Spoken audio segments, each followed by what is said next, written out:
This guy comes in on Fridays. He is a writer for the Marina Times. He is a longtime music critic and movie critic, movies and streaming. His thing. If it's comic books, the Marvel universe, the DC universe, if it's some obscure Korean subtitled film, he's seen it. Yeah. Yep. And he will review it. He comes and goes on a rainbow.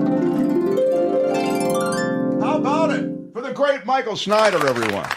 Good morning and a happy weekend to everybody. You know, Mark, Kim, Albert, in honor of In-N-Out Burger's 75th anniversary, I will be doing this week's Culture Blast animal style because, you know, that's kind of on the secret menu, animal style. Oh, my God, you've never eaten at In-N-Out Burgers, you vegan? I haven't. Kim, help me because I'm a vegan, so I don't go into In-N-Out.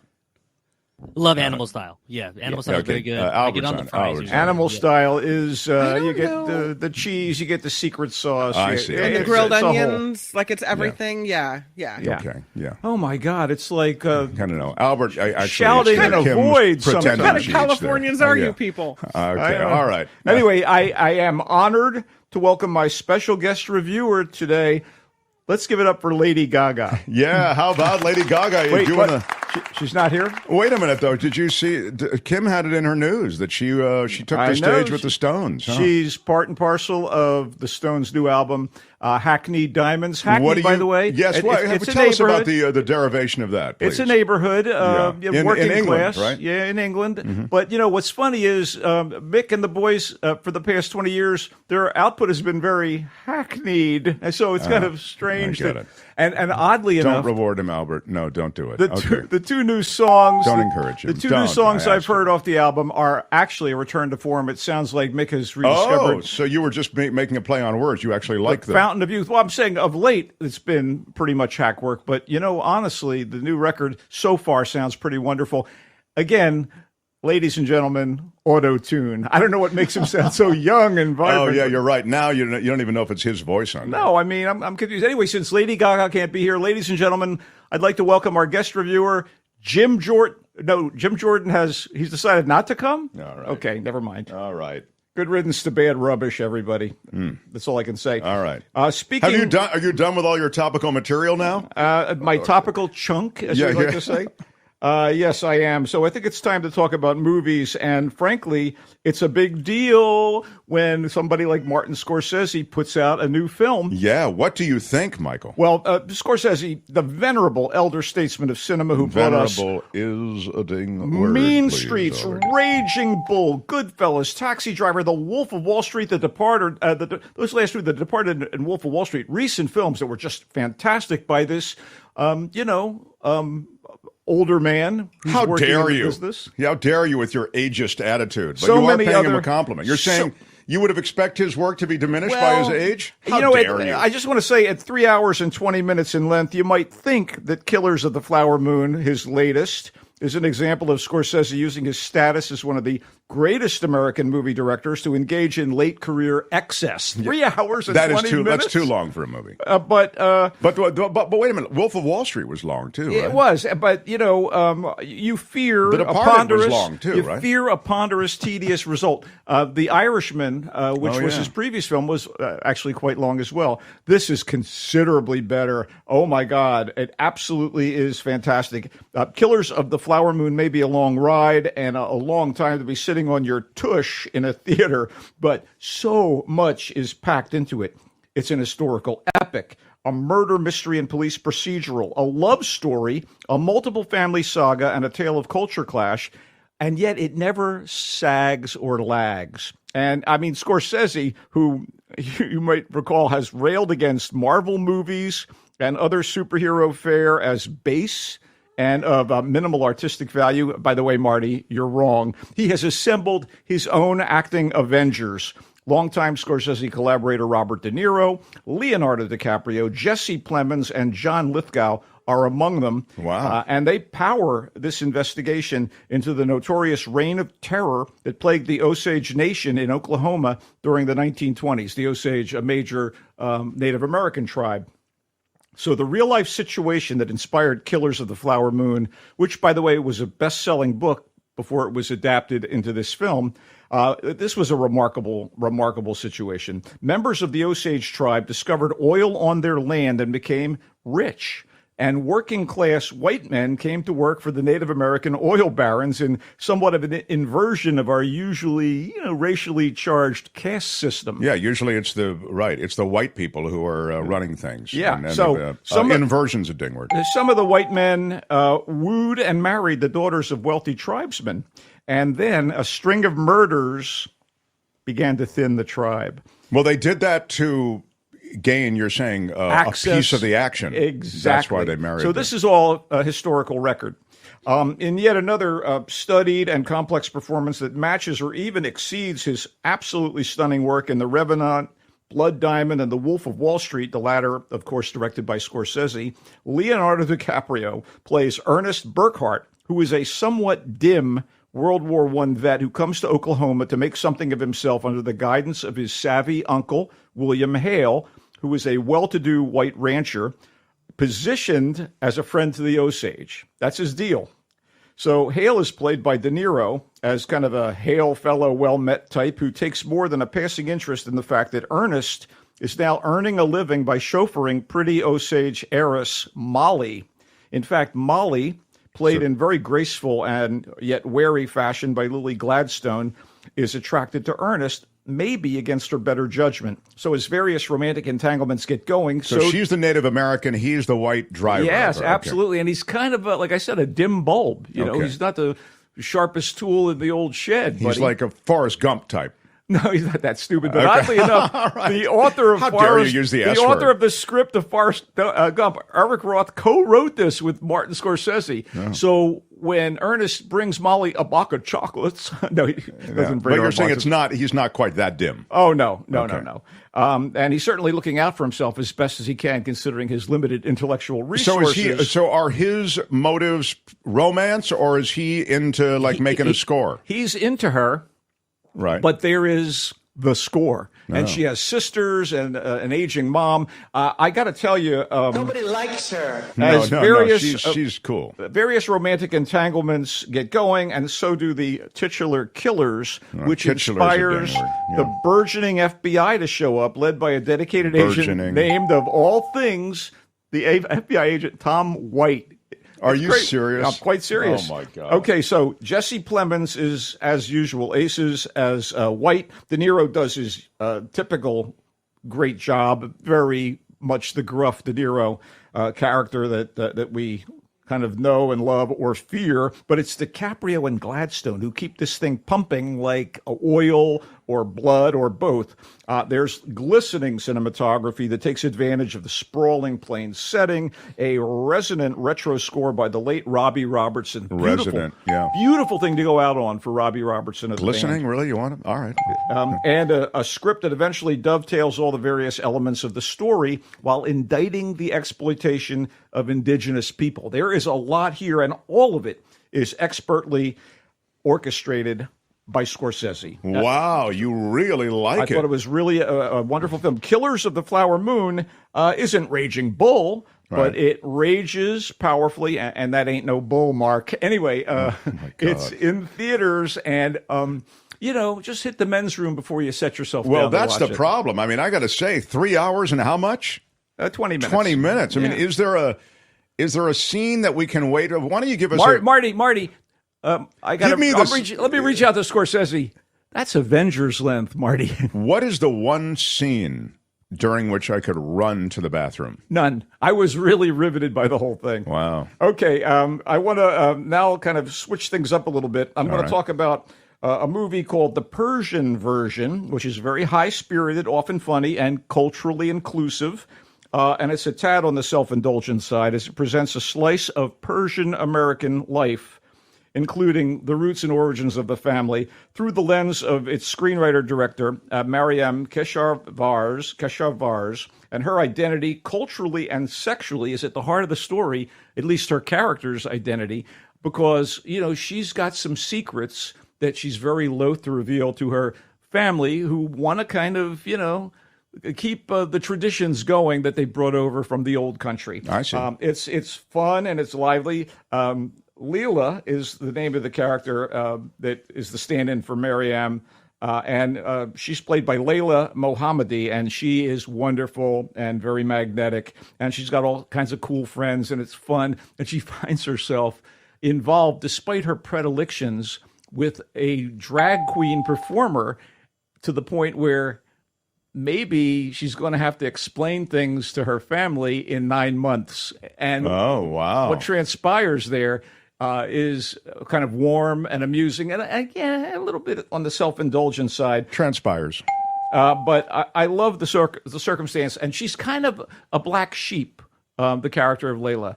But, her family loves her, but she is a modern woman in America, and again, her sexual choices are not going to fit the tradition that has been brought over from the old country, if you will. I would say that this is not a great film, but it's a lovely, hour and a half, almost 2 hours. It really gives you an insight into that culture to an extent. And I guess when Dad has a heart attack, despite all the problems that the family has with Layla, she has to come back into the fold, and that causes a little more heartbreak and some humor. So I like the Persian version. He likes the Persian version, everybody. It's in theaters. It's not great, but all right. You could do worse. Okay, let's talk about something a little more on the action-oriented side, although maybe not enough action for some people. If you've been waiting to see a Nick Cage Western, the wait is over. Now, I may have seen him on a horse before, galloping across the screen, but Butcher's Crossing gives us a Cage character who's hot to trot in the equestrian sense.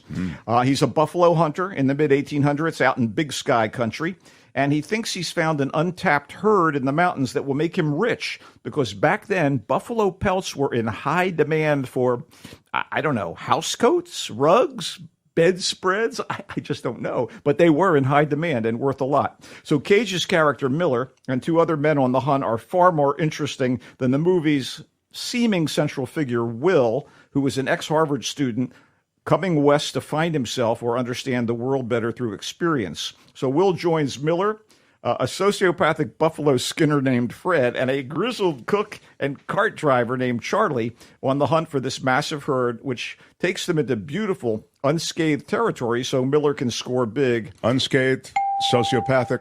Only the elements and greed could conspire to endanger this quest and those who are a part of it. It's very deliberate.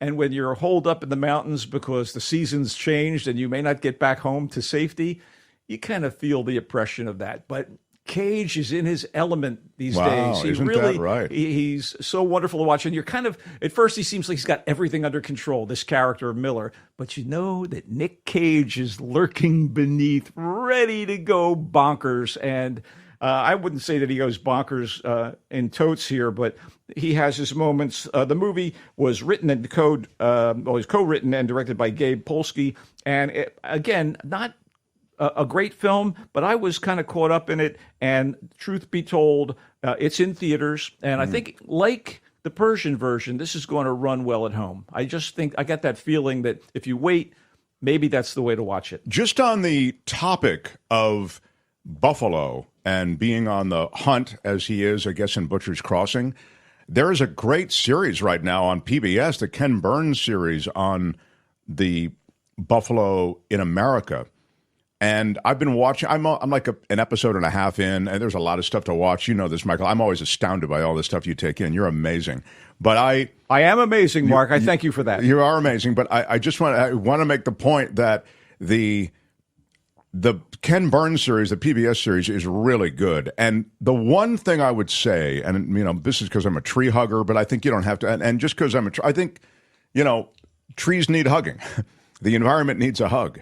And I was grinding up against the bush just earlier today. The one thing that's clear is that in the 1800s, the American West particularly was teeming with wildlife, teeming with buffalo and all the magical wildlife that now is in super scarce supply right as we speak. The movie has a postscript that points out the massive numbers of buffalo and bison prior to Whitey showing up. Yeah, I mean, no, but you're right. European settlers decimated the Buffalo. There's no question about it. And by the time they were done, in like 20 years or so I think something like there were 300 buffalo left or 3,000. It's like they almost literally eliminated the species. And interestingly enough, the tribal denizens of that area of the United States have basically helped bring back and restore the bison herd, and they're now in the thousands again. And I think, the 20, 30,000, I can't remember the numbers. They're listed at the end of the movie. But, you make a great point. It used to be, they say that you used to be able to look out over the miles of land and prairie, and it just was all this big brown moving thing for as far as the eye could see. That's how much the landscape has changed because of the European settlers. Cage's character has a monologue about spotting this herd that no one has seen yet, because they've sort of depleted what they have in the area of this town that has basically existed as part of the buffalo skin trade. Right. And, he says it's like a sea of black. And I thought that was right. kind of... That's it. Exactly. And there's a moment when you see what he's talking about that's actually a great moment in the film. The movie, Denizens, lovely to look at. I want to ding. It's lovely to look at. Is that what you were saying? Lovely to look. I mean, the movie itself, the beautiful terrain out there in Big Sky is so. It's not like the desolation of Oklahoma, which is a major part of Killers of the Flower Moon. It's funny, we work into two things that do have something to do with the Native American population. I thought Denizens already dinged it. Seriously. Moving on, we'll catch up to one more Desolation. movie. Okay. One more movie. I want to talk about very much in brief, The Pigeon Tunnel. Now, The Pigeon Tunnel is the title of an autobiographical book that I have not yet, by the great espionage author John le Carré. Wow. Who, in fact, that's not his real name. Not his real name, is it? His real name is... Don't you do one of those Who Wants to Be a Millionaire games here. No, I'm not. Just tell me his real name. No classic Mark Thompson time wasters. No. Okay. David Cornwall. All right. What? And what's amazing is David Cornwall was the son of a con artist who was jailed innumerable times. Le Carré's dad was a criminal, and Le Carré eventually, leaving Oxford, became a spy for the UK prior to becoming an espionage That's author. how he knows all that stuff. Huh? So the Academy Award-winning documentary maker Errol Morris interviewed le Carré before he died in 2020 and has made this film a lot of interview footage, some recreations of things that happened, clips from movies like The Spy Who Came In From the Cold, and the miniseries Tinker Tailor Soldier Spy, discussions of those films, discussions about the traitor in the British Secret Service, Kim Philby, who actually was a double agent for Moscow.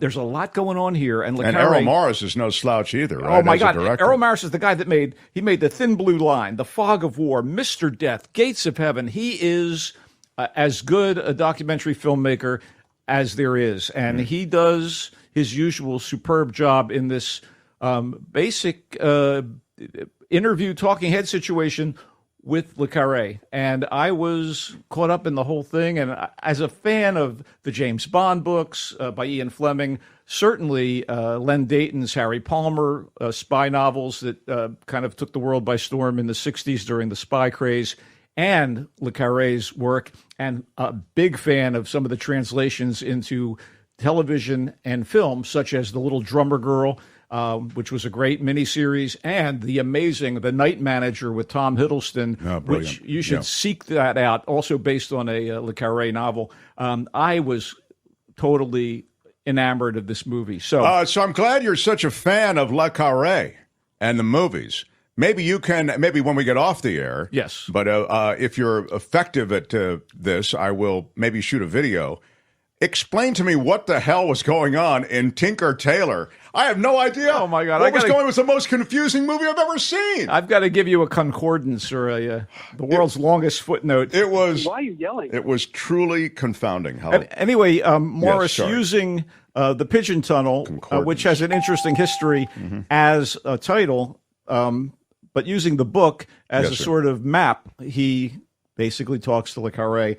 This is in theaters and streaming on Apple TV. So sit on down and watch The Pigeon Tunnel. Well, now you don't have Jon Stewart's show anymore to look at. You can maybe use that time to stream The Pigeon Tunnel. I don't even know what to say about that. What am I watching on television lately besides catching up to various shows? Again, I know what you're not watching. What's that? The new Press Your Luck, which just came back. I'm guessing you're not watching. Wait. Are you the host and monitor? Of no, I just picked a show that I knew you would likely not be watching. But Mark, how about my new show, Depress Your Luck, which is really, I've been kind of bummed out lately. But it's been a tough time. What are you going to do? Yeah. But I've been watching the new season of Loki. Obviously, Lupin. We talked about them last week, and they have great entertainment value, both of them. And, there's more coming as the year comes to an end. We're going to see a few more shows drop that I'm excited about, and we'll talk about them when we have the chance. I'm excited about these that you've mentioned today, Michael Snyder. Good. There's not any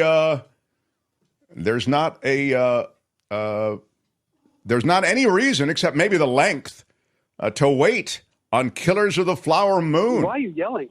It's fantastic. That is a quote from the Culture Blast. It's fantastic. Yeah. It didn't sound like that. No, that is the word you used. It's in theaters, the Scorsese film. I love, and I saw a little hate for Leo DiCaprio. I love Leo DiCaprio. Oh, he's the bomb. I take all your hate, I integrate it into my soul, and spit it back out as love. How is that? I love Leo DiCaprio. He's no longer little Leo, but interesting that it's a team up for the first time, I believe, of the two stars of A Boy's Life, Leo DiCaprio and De Niro. That's why you're the Culture Blaster. Years and years ago, they did a movie, and now they're back together again. And in both cases, they've worked with Mr. Scorsese Can't before. wait to see it. Killers of the Flower Moon. It's fantastic. The Persian version in theaters, Michael says it's kind of a fun little diversion. Yeah, a diversion. Not wouldn't knock anybody over to get a ticket, but by the same token, it's worth your while. It'll translate well to video, and yes, the Persian diversion, absolutely. Persian diversion, I love that. Butcher's Crossing is the Nicolas Cage film, and again, Michael says Nick Cage at this part of his life and career really hits the ball, and he does it again in Butcher's Crossing, the tale about being out in the American West in search of those, what are they, bison skins? The bison skins, yeah. It's not groundbreaking, but I was caught up in it, and, I thought it was worthwhile, and it was sure lovely to look at. All right. It's fantastic. No, it's not fantastic. Did not fantastic was Killers of the Flower Moon. Right. That's not fantastic, but it was. He really thought it was good. It was solid. It was great. I loved it. No, not great. Not he great. Just said it's just his point was it's just it's good. It's good. Very good. The Pigeon Tunnel is the Le Carré look back that's done by Errol Morris, the great documentarian. And Michael liked that too. It's streaming on Apple TV as well as being in theaters. And then Michael promises a passel more of television offerings and other stuff next week. Any notes on the Niners on our way out? Well, I was disconsolate. Hit the ding. Yeah, ding on disconsolate. Yes, I'm very unhappy with everything I heard today on your show. That's not the ding we wanted, but no. That was the ding bat, yes. Was it not? Anyway, so I was disconsolate at the loss, and clearly Brock Purdy, although having his worst game as a pro, brought them within field goal range of winning the game with a final quarter last-minute drive, and they faltered. Bad officiating hurt them as well, but I also then, of course, you got to hit that field goal, and we had a big thing here on the show. Kim said, I felt bad for the guy. His whole family was there, and oh, my God. And I said, that's all the more reason to hit the field goal, because your family is there. Well, Mom and Dad can't even talk to you now, Jake. No, Jake Moody will bounce back. I hope. Yeah. And we have a Monday night game against the Minnesota Vikings in Minnesota, and I'm hoping that the Niners get back on track. I think they will. Michael, we love you. The Culture Blaster, available in social media forums everywhere. He comes and goes on a rainbow. Bye-bye, Michael. So long, everybody. Yeah.